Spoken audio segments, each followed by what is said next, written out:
Jom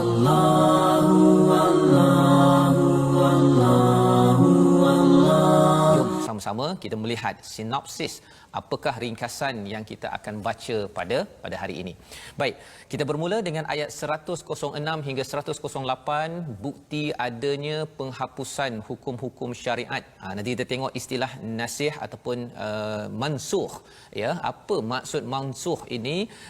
Apa yang dibatalkan? Apakah yang ada dalam Alkitab? Itu yang pertama. Pada ayat 109 hingga 110, sikap ahli kitab terhadap kaum mukminin, kepada orang-orang beriman. Jika kita beriman, tuan-tuan sekalian, ya, kita nak tahu macam mana kita nak menghadapi orang-orang ahli kitab, ya, walaupun mungkin ada yang kata ada ke ahli kitab dekat Malaysia, nanti kita bincang. Dan yang ketiganya, kaum Yahudi dan Nasrani, pandangan masing-masing tentang lawannya. Dia Allah simpulkan dalam satu ayat nanti bahawa sebenarnya mereka itu angan-angan kosong. Ya, nak masuk syurga, dia kata mereka akan masuk syurga, tapi sebenarnya angan-angan kosong. Mengapa? Itu yang kita nak baca, kita nak belajar, kita nak tilawah pada hari ini. Allahu Allahu Allahu Allah. A'udzu billahi minasy syaithanir rajim. Bismillahirrahmanirrahim. Ma nansakh min ayatin aw nunsiha na'ti bi khairin minha aw mithliha. ألم تعلم أن الله على كل شيء قدير ألم تعلم أن الله له ملك السماوات والأرض وما لكم من دون الله من ولي نصير أم تريدون أن تسألوا رسولكم كما سئل موسى من قبل ومن يتبدل الكفر بالإيمان فقد ضل سواء السبيل ود كثير من أهل الكتاب لو يردونكم من بعد إيمانكم كفارا لو يردونكم من بعد إيمانكم كفارا حسدا من عند أنفسهم من بعد ما تبين لهم الحق فاعفوا واصفحوا حتى يأتي الله بأمره إن الله على كل شيء قدير وأقيموا الصلاة وآتوا الزكاة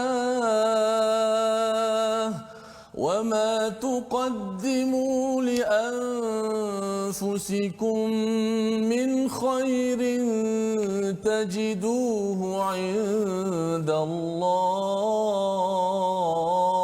الله إن الله بما تعملون بصير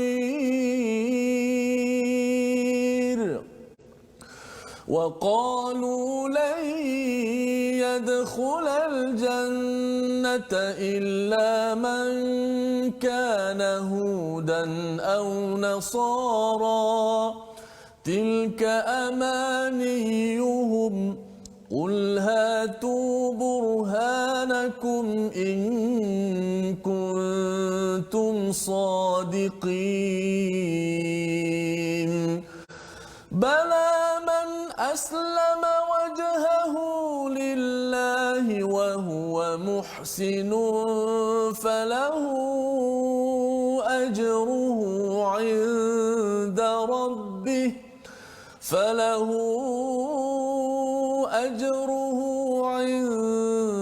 ربه ولا خوف عليهم ولا هم يحزنون صدق الله العظيم.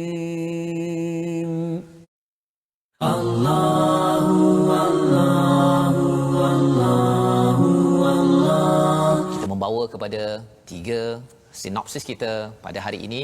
Mari sama-sama kita lihat tuan-tuan. Yang pertama, apakah sinopsis kita?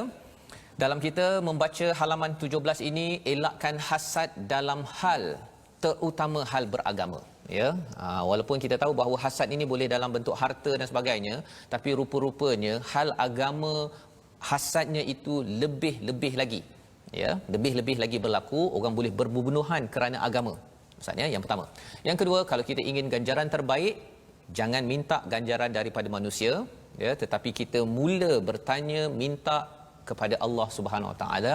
Itu adalah lebih solid, lebih mantap untuk kita.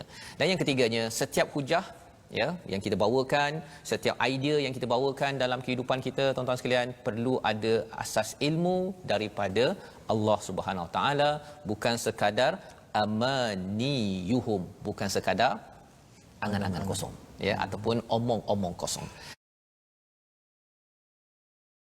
Perkataan kita pada hari ini adalah basara, ya, basara, iaitu berulang dalam Al-Quran sebanyak 148 kali, ya. Dan maksud basara ini apa? Basir. Kita akan lihat pada ayat 109 selepas rehat nanti. Tapi nak ceritanya apa?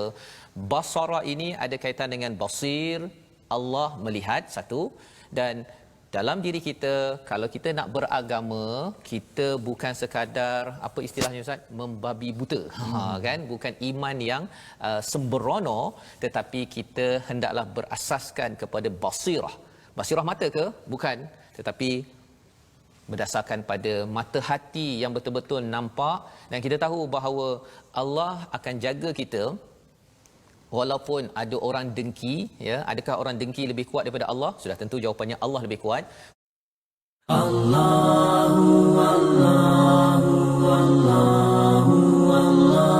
Untuk segmen tajwid, kita mengambil masa sedikit untuk mempelajari ilmu tajwid, dan hari ini kita masih lagi membicarakan tentang kesalahan baca Al-Quran yang terbagi pada 2. Kita dah jelas kesalahan jali ataupun lahan. Kesalahan dalam ilmu tajwid disebut lahanul jali, kesalahan yang jelas.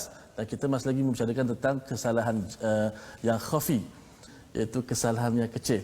Okey, iaitu kesalahan yang contoh kesalahan khafi ialah antaranya menambahkan ataupun mengurangkan kadar bacaan mat pada satu bacaan. Itu termasuk dalam kadar ataupun kesalahan yang kecil. Contoh, minas samaa'i maa'a dibaca 4 ataupun 5 harakat. Walau dhallin dibaca 6 harakat. Kalau orang membacanya dengan 2 ataupun 3 harakat, ia tidaklah sampai mengubah makna. Dia tak melubahkan lafaz tersebut, maknanya kesalahan-kesalahan yang kecil. Tapi kalau dielakkan, ditinggalkan, maka lebih afdal, maka lebih baiklah, kerana tak sama orang yang berusaha membacanya seperti mana ia diturunkan. Ulama letakkan kaedah-kaedahnya.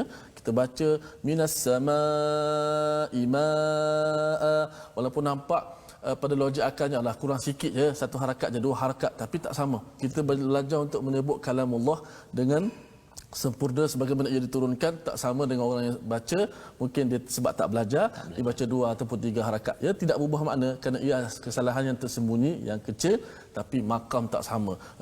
Guru saya pernah sebut dulu, orang yang baca panjang berusaha untuk memanjangkan suara itu kalamullah, takkan sama pahala dengan orang-orang yang membacanya dengan tidak sampai harakat-harakatnya. Dari sudut akalnya, logiknya begitu. Maka ia termasuk sebagai kesalahan yang khafi, kesalahan yang kecil, tidak berubah makna, tidak berubah lafaz. Itu contoh-contoh pada hari ini. Allah